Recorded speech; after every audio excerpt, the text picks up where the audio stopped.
이어서 각부 해석입니다. 인장제하고 압축제인데, 인장제를 먼저 보면 인장제를 받는 부재는 이제 트러스 부재, 지붕, 가세, 벽면, 티장, 달대 이런 부재들이 이제 인장을 받는 부재가 되겠고, 응력이 적게 작용하는 인장제는 이제 단일 형강의 원형 철근 이런 것들을 이제 쓰게 되고, 압축제는 짧게 하고 인장제는 길게 한다.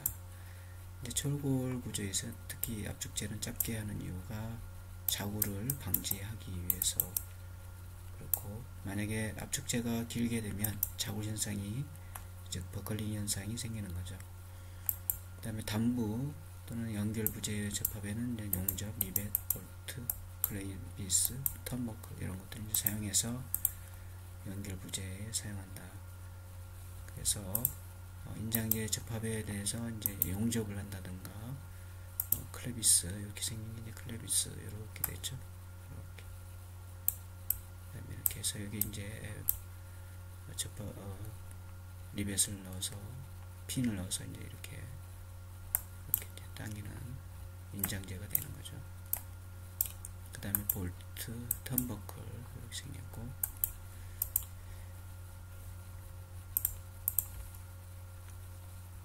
그 다음에 계산은 뭐 이런 식을 하나 적어놨는데 참고하면 되겠습니다. 여기서 여기 시그마 t는 이제 인장력도, 라지 t는 인장력이고, 이제 a는 유효단 면적이 되겠습니다. 그 다음에 ft는 이제 허용 인장력도가 된다. 구조 제한은 이제 이런 내용이 있으니까 한번 읽어보고 정리를 해두면 되겠습니다. 그 다음에 압축제인데, 압축제는 이제 주로 기둥제가 이제 대표적인 압축이 되는 부재가 되겠고, 그래서 기둥의 종류에는 이제 단일 형광 기둥이 있고, 그래서 단일 형광과 복합 형광 기둥에 대해서 뭐 단일 형광이 이제 H 형광 쓰는 또는 강광 또는 C형 기둥 이렇게 있고,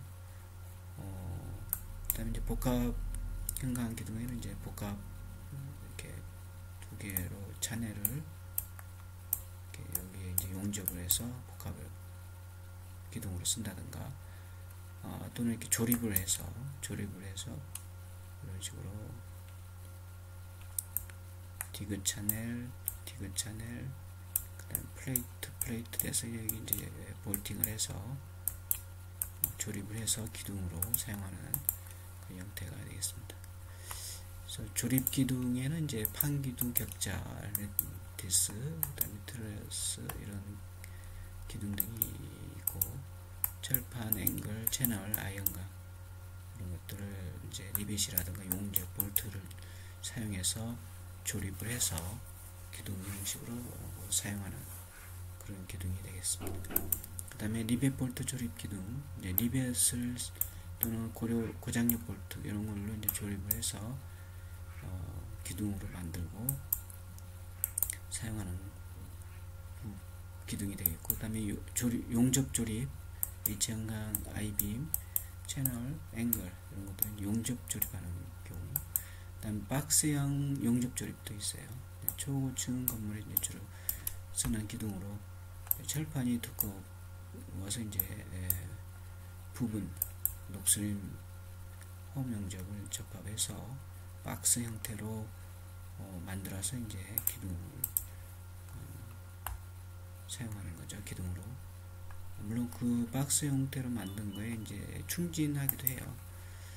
그래서 각종 조립 기둥에 플레이트 기둥, 이렇게 레티스 기둥은 이제 플레이트 기둥과 달리 여기 이제 플레이트가 이렇게 들어가 있는데, 이렇게 여기는 이제 플레이트가 들어가 있지 않고 차넬로 이렇게 트러스 형태로 이렇게 연결해서 쓰는 거죠. 그 다음에 트러스, 이것도 마찬가지 요 사이에 이렇게 트러스 형태로 들어가서 쓰는 부분인데, 여기는 이제 요게 가세트 플레이트가 이렇게 있는 거죠. 가세트 플레이트가. 여기는 가세트 플레이트가 없죠. 지금 조립기둥.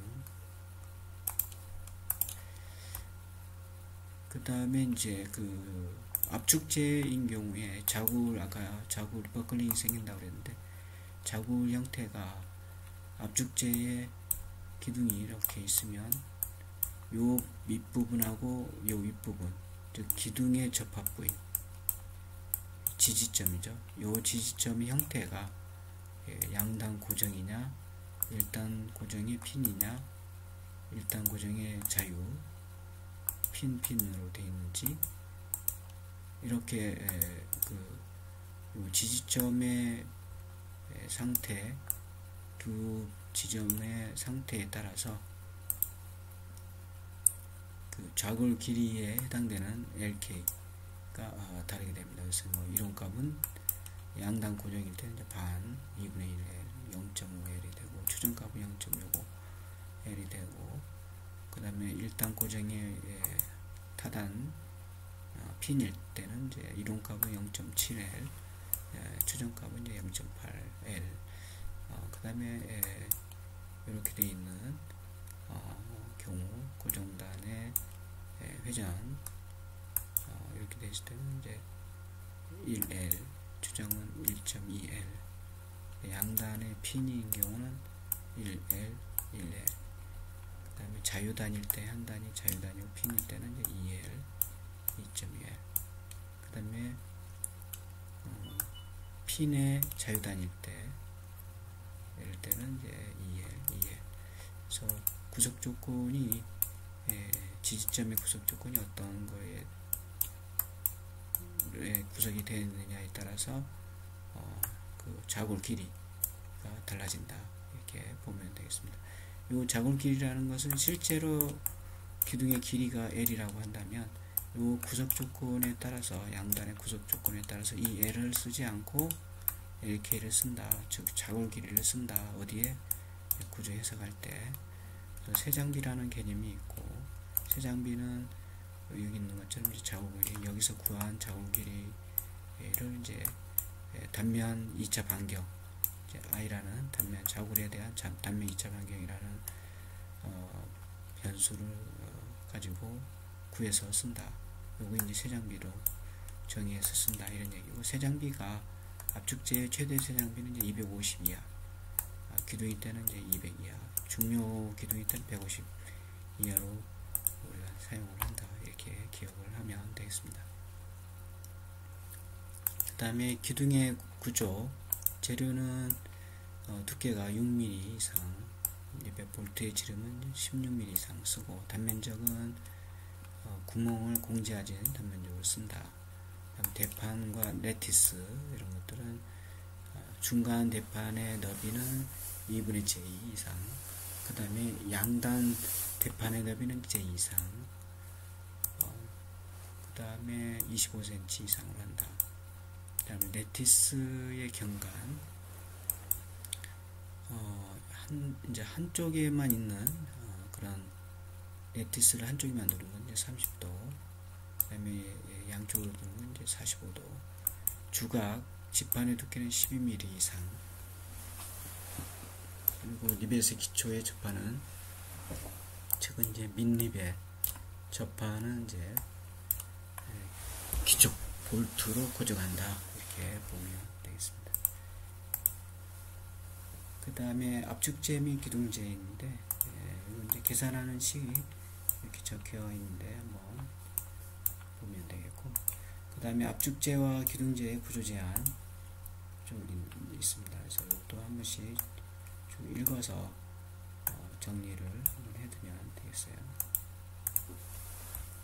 그리고 트러스 및 슬라브, 트러스인데, 트러스는 이제 기본적으로 여기 나온 것처럼 부재가 이렇게 되어져 있는 부재에 이 접합이 전부 핀으로 되어져 있다. 이렇게 핀으로 되어져 있는 구조 형식을 우리가 이제 트러스다. 이 지점은 이제 뭐 이동단에, 회전단에 이렇게 단순 지지가 될 수도 있죠. 그래서 이렇게 되어져 있는, 그리고 이제 삼각형을 이루어야 되겠죠. 이렇게 삼각형을 이루는 그런 걸 트러스다 이렇게 이해하면 되겠고, 그래서 핀, 아까 얘기했듯이 이제 핀으로 이렇게 접합이 되어 있다. 그리고 이렇게 있었는데 여기 이제 핀으로 접합되어 있다고 했는데, 요런 것들을 우리가 이제 절점 이렇게 얘기합니다. 절점, 조인트, 절점이 되는 거고, 이제 명칭이 있는데, 그래서 한번 좀 보면,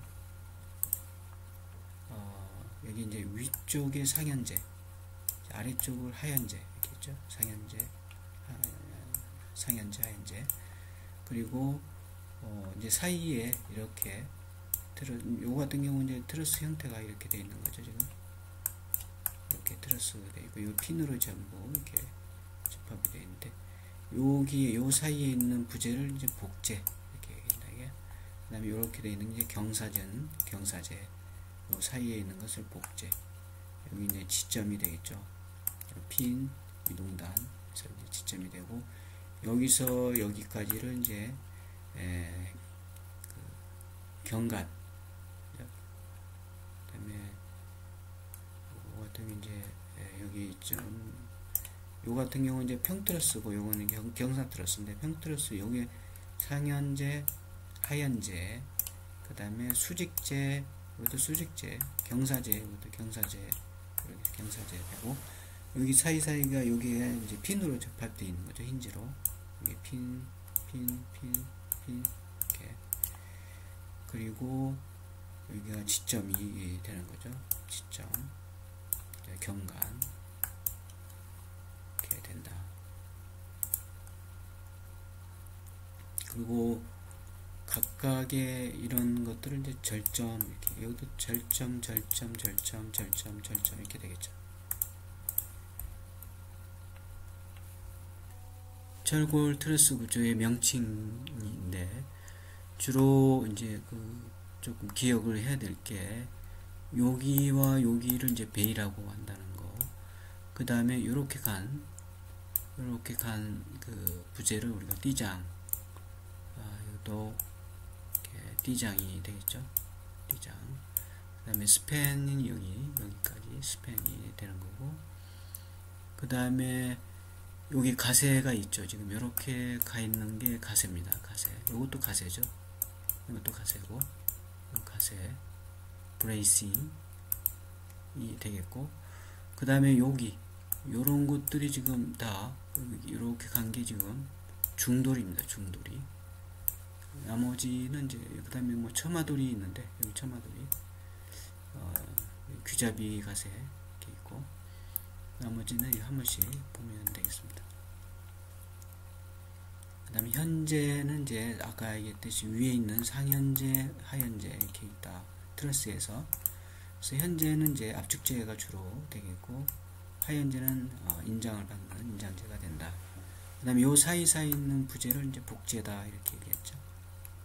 그 다음에 경사재, 이렇게 경사재가 있고, 그 다음에 이제 요 트러스의 각각의 이 맞닿은 부재와 부재가 맞닿는 조인트를 우리가 이제 절점, 교차점, 이렇게 격점 이렇게 했는데, 절점이라고 알아두면 되겠고, 그 다음에 이 부분 트러스의 이 지지점을 우리가 이제 지점, 그 다음에 중돌이 아까 얘기했고, 쭉 보면 되겠습니다. 그래서 그 다음에 가세, 특히 가세는 이제 이런 형태도 있고, 이런 뭐 여러 가지 있는데, 즉 수평력을 이제 잡아줄 때 사용하는 부재가 이제 가세가 된다. 이렇게 보면 되겠습니다. 한 번씩 읽어보면 되겠어요. 가세 종류 이렇게 이런 형태도 있고, 뭐 다양하게 있습니다. 귀잡이 가세도 이렇게 양쪽 끝에서 이렇게. 그 다음에 트러스 간격, 순수팬이 20m일 때는 4.5m, 20에서 30m일 때는 이제 5에서 7.5m. 그다음에 트러스 종류, 트러스 종류가 이제 여러 가지가 있는데, 요 조금 그림하고 트러스 종류, 그림 이렇게 생긴 그림, 그 다음에 수직재하고 이런 패턴. 그래서 그림하고 명칭을 좀 기억을 해둬야 돼요. 그래서 이제 기사 시험이라든가 이런 데 이제 좀 나올 수 있으니까 이렇게 생긴 게 이렇게 M자 형태로 생긴 게 이제 하우 트러스다. 그 다음에 이렇게 생긴 핑크 트러스다. 이렇게 경사제가 있고 복제가 이렇게 들어가 있는. 그 다음에 플랫 트러스, 그 다음에 하우 트러스, 뭐 여러 가지 톱날 K 트러스, 그 다음에 힌지 트러스, 아치 트러스, 이렇게 쭉 있는 것들을 조금 기억을 해서 그림하고 명칭하고 기억을 해두면 도움이 될 거고, 그 다음에 부재의 접합은 이제 거세 플레이트는 이제 두께가 6mm 이상, 보통 9에서 12mm 정도 이렇게 사용하고, 모든 모양은 이제 그 직각 정형에 가깝도록 한다. 그 다음에 현재 이음 거세 플레이트의 리벳 접합 이렇게 되어 있고, 그 다음에 중돌이 아까 얘기했던 부재가 이제 중돌이가 되고, 주로 기역 또는 디귿 아이형광 이런 것들을 써서 중돌이 역할을 하도록 하는 거고, 그 다음에 길판이 있고, 그 다음에 슬라브하고 철제 방화. 이제 철골 구조는 스틸은 우리가 앞에서 살펴봤듯이 이제 그 불에 굉장히 취약하죠. 그래서 600도씨, 800도씨 이상만 돼도 그 강도 내력이 거의 90% 이상 상실을 하는 그런 이제 취약점이 있기 때문에 거기에 대해서 이제 방지하기 위해서 그 화재에 대비한 그런 시스템을 이제 해줘야 되겠죠. 방화 처리를. 그래서 슬라브 같은 경우는 이제 주로 데크 슬라브를 많이 쓰이는데, 데크 플레이트, 이런 형태의 데크 플레이트 슬라브를 많이 쓴다. 그 다음에 방화, 열에 대한 강도 변화해 가지고 300도씨까지는 25% 정도 증가하다가 400도씨에서는 이제 강도가 같아지고, 500도씨 정도까지는 이제 2분의 1로 줄어들고, 그 다음에 아까 얘기했듯이 이제 뭐 800에서 1000도씨 이상이 되면 거의 1000도 이상은 이제 거의 이제 0 강도가 없는 거죠. 내력이 없는 파괴되는 상태고, 800도씨 이상이 되면 뭐 90% 이상 내력이 상실한다, 이렇게 보면 되겠습니다. 그래서 이제 내역 회복을 하는데, 플레이트 해반죽 뭐 이런 것들을 써서 하기도 하고, 뽐칠을 하기도 해서 여러 가지 방화 처리를 한다, 이렇게 보면 되겠습니다. 그 다음에 보호의 해석과 접합부의 구조인데, 보호의 해석 좀 이것도 이제 간단히 살펴보기로 하고, 플랜지하고 외부요. 요건 이제 요게 플랜지고, 여기 사이가 가운데가 이제 웹이죠. 그래서 주로 이제 플랜지는 힘 모멘트를 이제 받는 그런 역할을 하고, 웹은 아무래도 이제 중앙에 있기 때문에 전단을 담당하는 역할을 한다, 이렇게 보면 되겠습니다. 이거 같은 경우 이제 지금 H형광이라든가 I형광 그런 형광이 되겠고, 요 같은 경우는 이제 차넬, 이렇게 기역 차넬이라든가 니언 차넬로 이렇게 하고, 그 다음에 여기에 이제 그 플레이트를 넣는 거죠. 이렇게 플레이트를 판 플레이트를 넣고, 그래서 조립을 한 다음에 이런 요 윗부분은 이제 플랜지 역할을 하도록 하고, 가운데 이제 외부 역할을 하는 그런 조립보가 되겠죠. 그 다음에 요 같은 경우는 이렇게 플레이트를 넣는데, 아까 얘기했듯이 이렇게 플레이트를 넣는데, 요 같은 경우는 이제 플레이트를 넣는 게 아니고 이러한 그 레티스 역할을 하는 차넬을 넣은 거죠. 이렇게 그래서 요게 이제 레티스 보가 되는 거다 이렇게 보면 되겠습니다. 그래서 보의 종류에는 여기 나온 것처럼 그림에서 보듯이 이제 단일 형광보 H형광이라든가 또는 디귿 채널 이렇게 써서 단일 형광으로 되어 있는 보, 그 다음에 판보, 레티스보, 띠판보, 트러스보, 그 다음에 복합 형광보 이런 종류가 있다. 그 다음에 그 밖에도 이제 이런 허니콤보가 있습니다. 허니콤보 같은 경우는 이제 이렇게 절단을 하는, 예를 들어서 H형광이다 그러면 또는 I형광이다 그러면 이 H형광의 가운데를 이렇게 절단을 하는 거죠.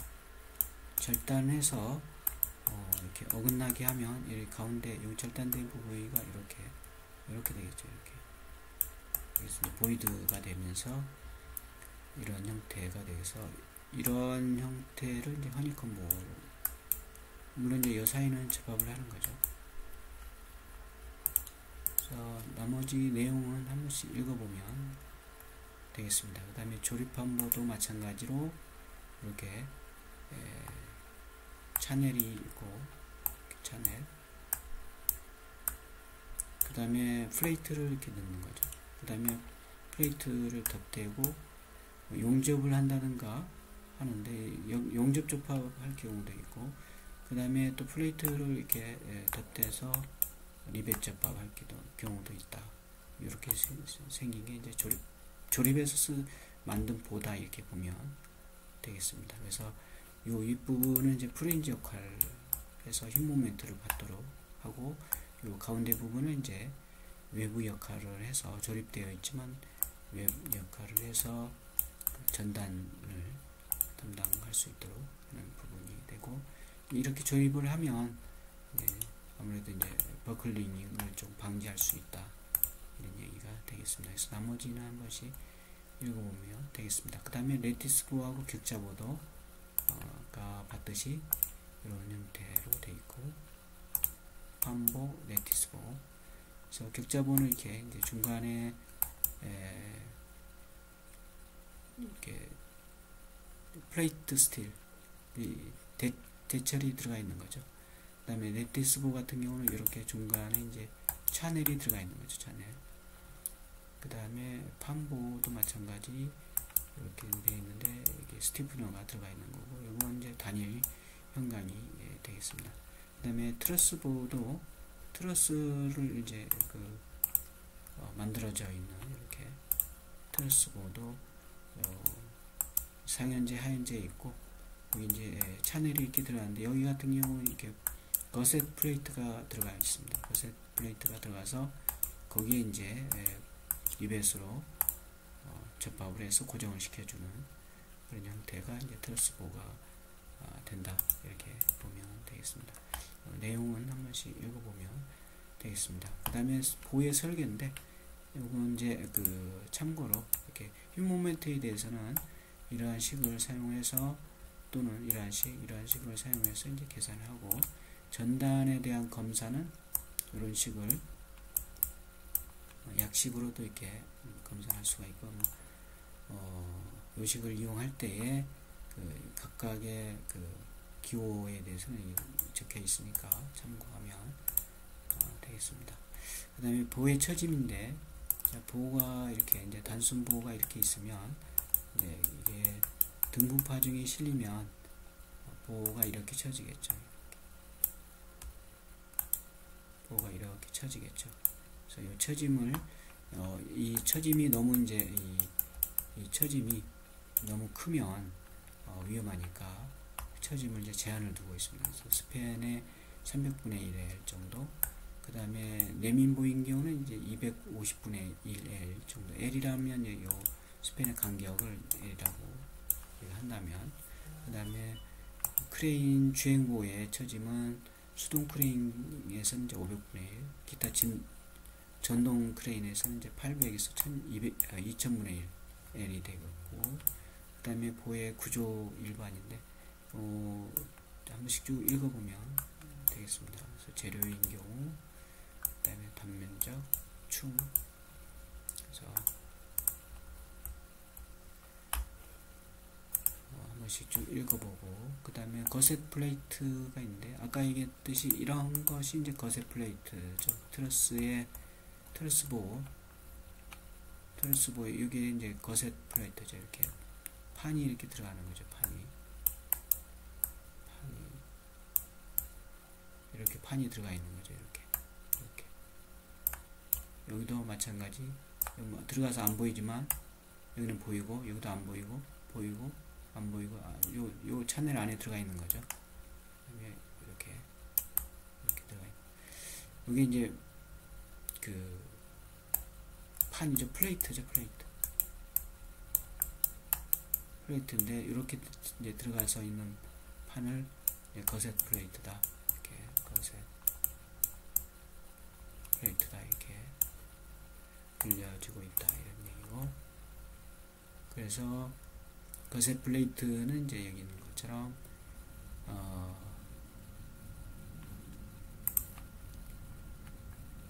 20cm 연장시키거나, 거셋 플레이트 수는 4매 이하로 한다든가, 그 다음에 리베트의 경우는 이제 3cm 연장한다든가, 용접인 경우는 거셋 플레이트의 너비는 2분의 1 이상으로 한다든가, 이런 이제 그 거셋 플레이트에 대한 구조 제한이 있다. 이렇게 보면 되겠고, 그 다음에 기타 보호에서 판보, 레티스보, 격자보, 판보인 경우에 그 내용들이 이렇게 설명이 되어져 있어요. 한 번씩 읽어보기 바라고, 그 다음에 레티스보하고 격자보도 설명이 되어져 있는데, 각각 그 내용을 읽어보면 되겠습니다. 이 내용을.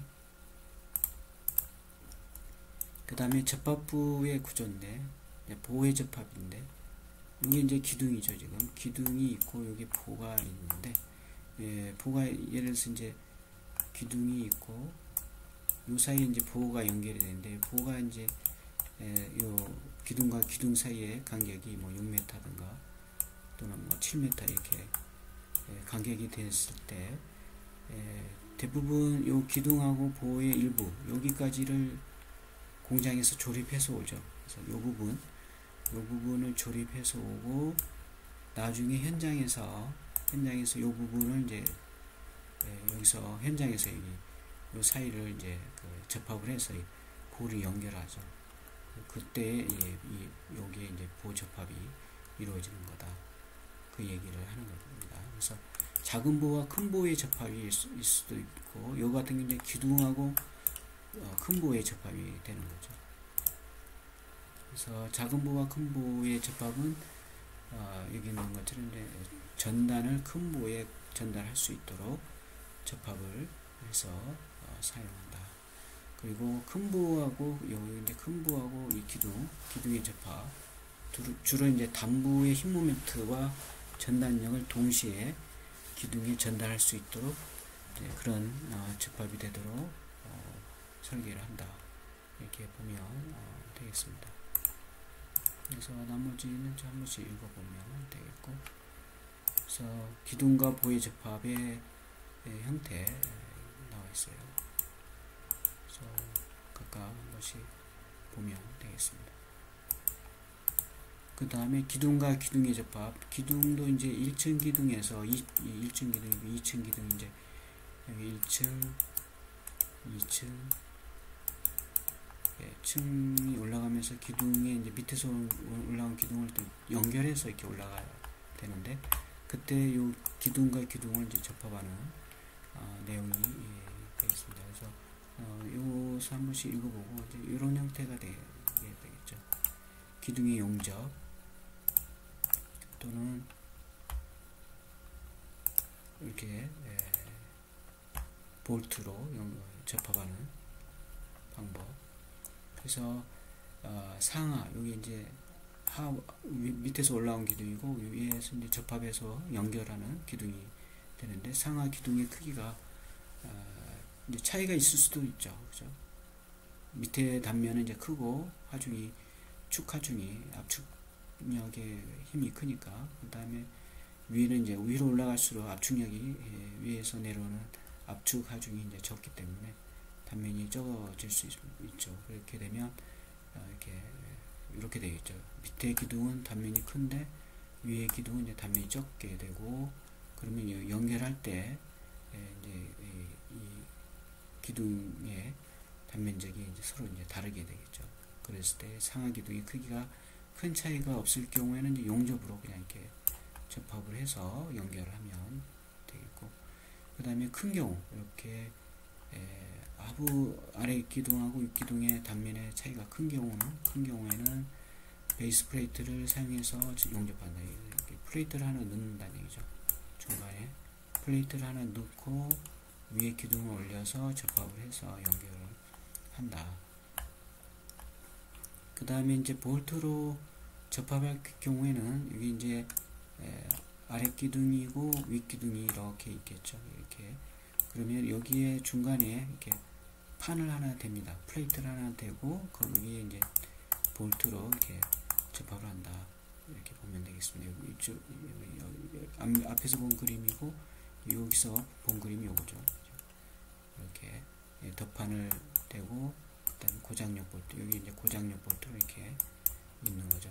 그래서 요게 지금 하부 기둥이 되고 그 다음에 여기 위층 기둥이 되는 거죠. 그래서 기둥을 연결할 때 이렇게 연결한다.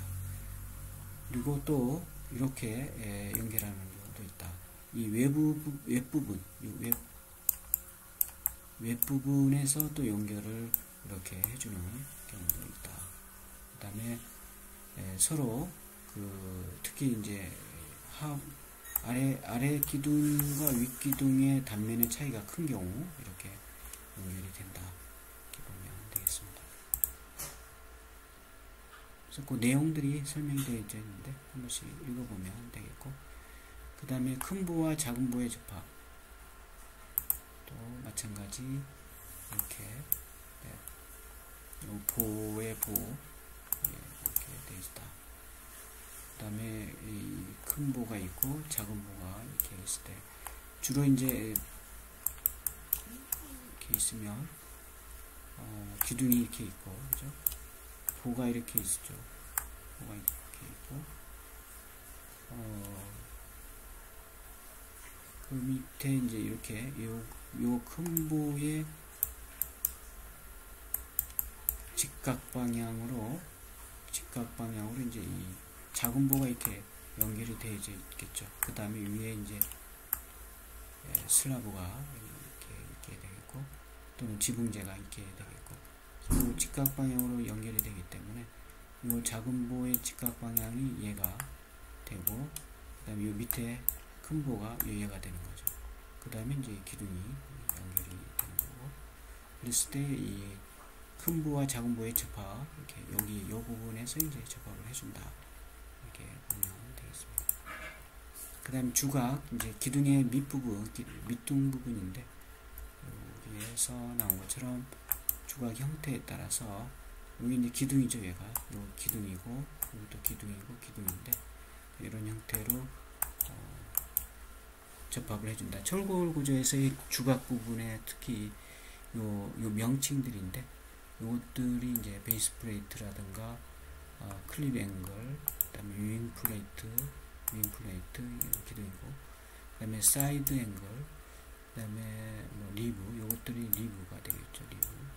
그 다음에 보강제, 그 다음에 뭐 기둥, 앵글 볼트, 이런 것들이 이제 그 명칭이 기사 시험에도 좀 나오기도 합니다. 그래서 위치하고 명칭 형태를 기억을 해두면 되겠고, 그 밖에 내용, 압축력에 대한 식, 그 다음에 힘 모멘트, 이 방향 힘 모멘트, 이런 것들이 있습니다.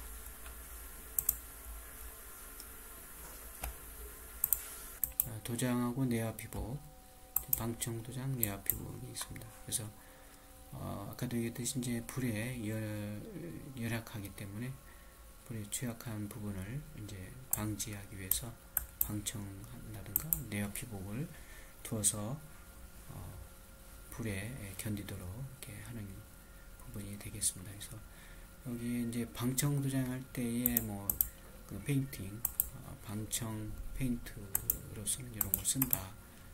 그 다음에 내화 피복 같은 게 이제 철골 콘크리트 같은 경우는 이제 콘크리트 피복을 하면 되는데, 그렇지 않은 경우는 이제 내화 피복에서 이제 뿜칠을 해서 한다든가 뭐 이런 여러 가지 뭐 콘크리트 외에도 휘반죽 석고 뭐 이런 것들을 피복으로 이제 하는 거죠.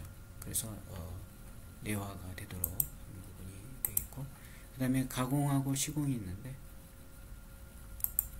이제 먼저 공장 가공해서 샵 드로잉을 한 다음에 공장에서 이제 가공을 해서 조립, 특히 이제 기둥하고 보호 이런 부분들을 이제 조립을 해서 오는 경우가 많고, 그 다음에 그것들을 이제 현장에 반입해서 현장에서 빌트업해서 현장에서 이제 빌트업을 한 다음에 가결합한 다음에 이제 변형잡기하고 고온접합해서 이제 그 구조 뼈대를 이제 프레임을 완성해 간다, 이렇게 보면 되겠습니다. 그래서 이 내용들도 이렇게 쭉 한 번씩 읽어보면 되겠습니다. 그 다음에 이제 공업화 구조인데, 먼저 프리캐스트 콘크리트가 있어요. 이제 프리캐스트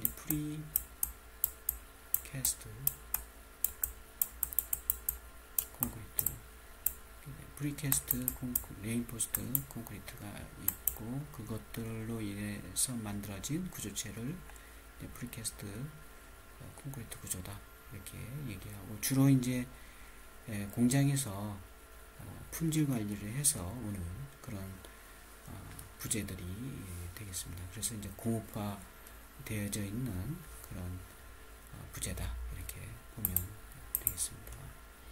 그래서 PC 공법의 정의 보면, PC 공법은 기존의 이제 현장 타설 콘크리트 방식의 문제점은 주로 이제 품질 관리죠.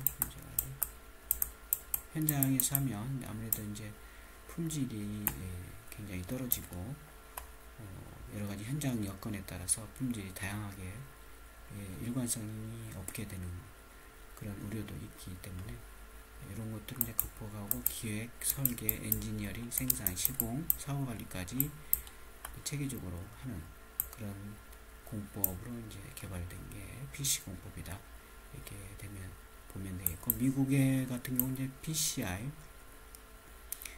그런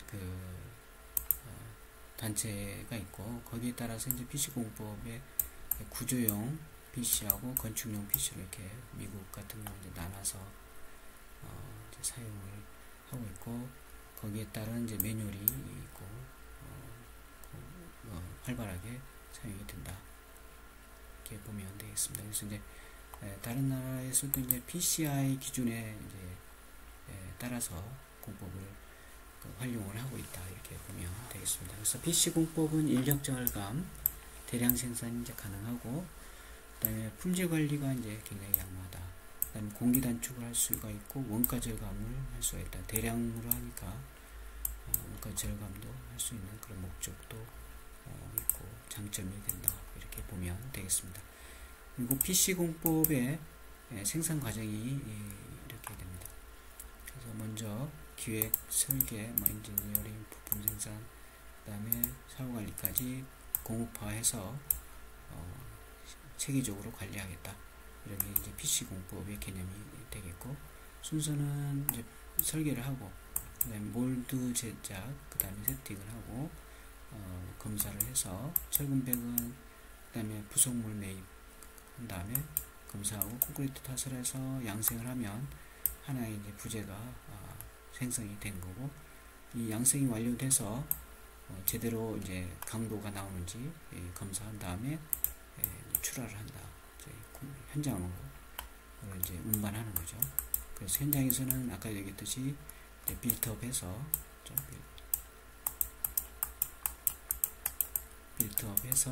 현장에서 조립을 하게 된다, 이렇게 보면 되겠습니다. 그래서 순서는 아까 금방 얘기한 것처럼 그렇게 이제 하게 되면 되겠고, 빌드업 할 때는 아무래도 이제 여기 나온 것처럼 크레인을 사용해서 하는 거죠. 그 다음에 공간의 크기, 대형 패널 공사의 구조 계획에서 공간의 크기는 주로 이제 여기 이제 내진성이라든가 이런 걸 생각을 해서 내력벽으로 둘러싸인 공간의 면적은 원칙적으로 이제 60제곱미터 이하 이렇게 되도록 공간의 크기를 이 PC 이 공법에서 제한을 두고 있다. 아무래도 그 격자가 공간이 크면 격자가 이제 커지게 되고 거기에 따라서 이제 그 조립이 되어져 있기 때문에 구조체가 프레임이 내진성이 이제 떨어질 수가 있기 때문에 이제 그렇다 이렇게 보면 되겠습니다. 그 다음에 내진벽의 길이는 15cm 하도록 기준이 되어져 있고 나머지도 이것처럼 이제 현실적으로는 내력벽으로 둘러싸인 공간의 크기는 20에서 30제곱미터 전후가 이제 된다. 이렇게 기억을 해두면 되겠고, 그 다음에 내력벽의 배치에서 여기 뭐 우리가 조금 전에 얘기했듯이 20에서 30 또는 60 제곱미터 이하로 그 공간을 구획을 하는데 중간중간에 이제 이런 칸막이 벽, 내력벽이 아닌 칸막이 벽을 세워서 공간을 이제 계획을 할 수가 있다. 그 다음에 바닥판의 계획. 그래서 바닥판은 2변 또는 3변이 이제 PC벽 또는 보의 위치에 걸치도록 이제 설계한다. 조립을 하는 건 이제 바닥판도 이제 결국 조립을 해서 완성을 시키는 거니까 이렇게 된다. 그 다음에 바닥판의 크기는 PC의 운송을 생각을 해서 1변에 이제 한 3m 이내 이렇게 해야 된다. 왜냐면 너무 크면 도로에서 운반이 안 되죠. 그래서 3m 이내로 계획을 하고, 그 다음에 뒤틀림이라든가 크랙 이런 것들이 있는지 확인을 해야 되겠고, 그 다음에 장점과 단점이 있어요. 장점으로는 이런 것들이 있습니다. 뭐 아까 얘기했듯이 간단히 살펴봤는데 생산이 향상이 좋고 대규모 대량 생산이 가능하고 공사비 절감이 되고, 그 다음에 기계와 자동화 품질 향상이 좋다. 그 다음에 기후 변화가 없죠. 공장에서 생산을 하니까 기후 변화의 영향을 덜 받고, 그 다음에 오차도 축소할 수 있고, 그 다음에 다양한 외관과 질감을 살릴 수가 있고, 그 다음에 PS 도입으로 인해서 단면 감소, 공간 확보가 가능하다. 그 다음에 PC공법의 장점 중 현장 작업의 간소화 부분이 있다. 이런 것들이 이제 간소화시킬 수 있다. 공사관리, 공기단축, 동절기 시공 가능하고, 그 다음에 그 작업 인원 효율적으로 할 수가 있고, 그 다음에 공종의 책임 소재가 분명하고, 그 다음에 가설공사, 설비 전기 배관 공사 이런 것들이 이제 현장에서 적게 할 수가 있다. 단점으로는 이런 게 있다. 설계상의 제약이 있고, 운송의 제약이 있다.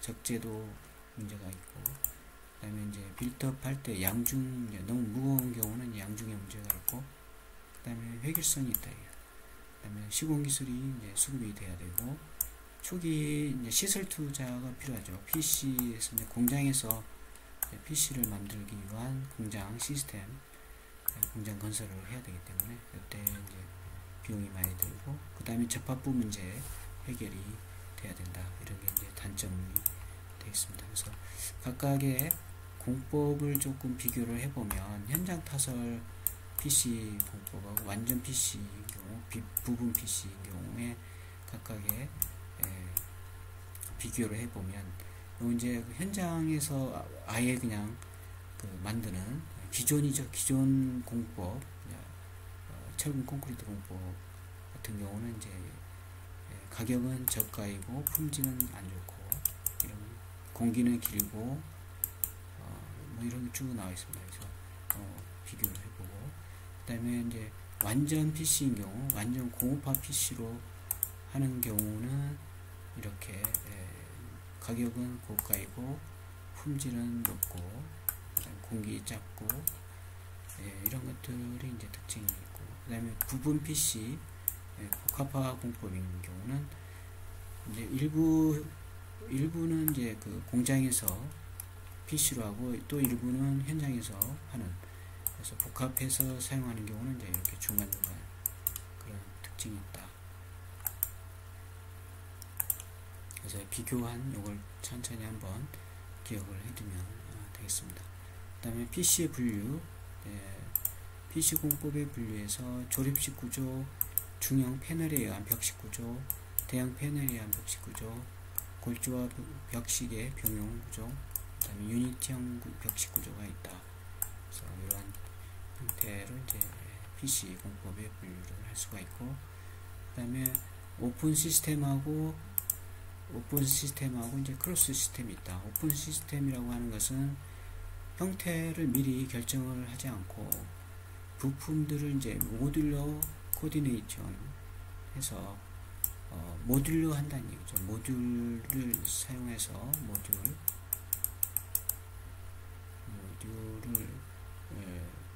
사용을 해서 부품별로 만들어서 적절하게 선택, 조합해서 만드는 그런 형태가 오픈 시스템. 결정이 되지 않는 상태에서 하는 거죠. 그래서 오픈 시스템은 이제 넓은 범위의 동의가 있어야 되고 PC 부재의 규격화가 되어 있어야 한다. 그 다음에 크로스 시스템은 이제 오픈 시스템하고 이제 반대되는 개념으로서 그 특성에 맞춰서 계획된 시스템이다. 그래서 건축물마다 이제 모듈을 다르게 함으로써 독창적인 외형 구조를 이제 갖게 되고, 여기에서 이제 그 형태가 미리 결정이 되어져 있는 상태가 되는 거죠. 그 다음에 접합 방식에 의한 분류해서 습식 접합 방법, 그 다음에 용접, 기계식 접합 방법. 이제 말 그대로 습식은 습식으로 이렇게 접합하는 거가 되겠죠. 그 다음에 용접하는 방법, 기계적으로 하는 방법이 있으니까 그 내용들은 한 번씩 읽어보면 되겠습니다. 그리고 프리스트레스 콘크리트 구조인데 또 좀 보면 개요는 프리스트레스는 이제 미리 예를 들어서 보가 이렇게 있다 그러면 이게 이제 구멍을 뚫어서 여기에 미리 철근을 배열 한 다음에 미리 당기는 거죠. 프리스트레스를 먼저 하고 먼저 긴장을 한 다음에 콘크리트 타레스를 하고 그 다음에 이제 경화가 되면 여기 이제 캡을 씌워서 고정을 시키는 그런 형태가 된다. 이렇게 보면 되겠습니다. PC 공법의 재료, 프리스트레스 콘크리트 공법의 긴장제에 고강도 강선 이것을 이제 넣어서 긴장을 한다. 여기 PS 강제라고 한다. 그래서 뭐 PS 강선이라든가 강봉 이런 것들을 이제 사용을 해서 프리스트레스 할 때 사용한다. 그래서 프리스트레싱 방법에는 여기 있는 것처럼 이제 이렇게 보가 있으면 압축이 되는데 요 윗부분은 이제 압축이 되고 아랫부분은 인장이 되죠. 그래서 인장된 요 부분에 이제 여기에 프리스트레스 하는 강선을 넣어서 먼저 프리텐션 하는 또는 나중에 하는 것은 이제 포스텐션 하는 방법이 두 가지가 있다. 프리스트레싱 방법에는 이제 미리 먼저 하는 프리텐션 방법과 나중에 하는 포스텐션 방법이 있다. 이렇게 보면 되겠고, 그래서 프리텐션 먼저 당기는 방법 이런 경우는 이제 여기 있는 것처럼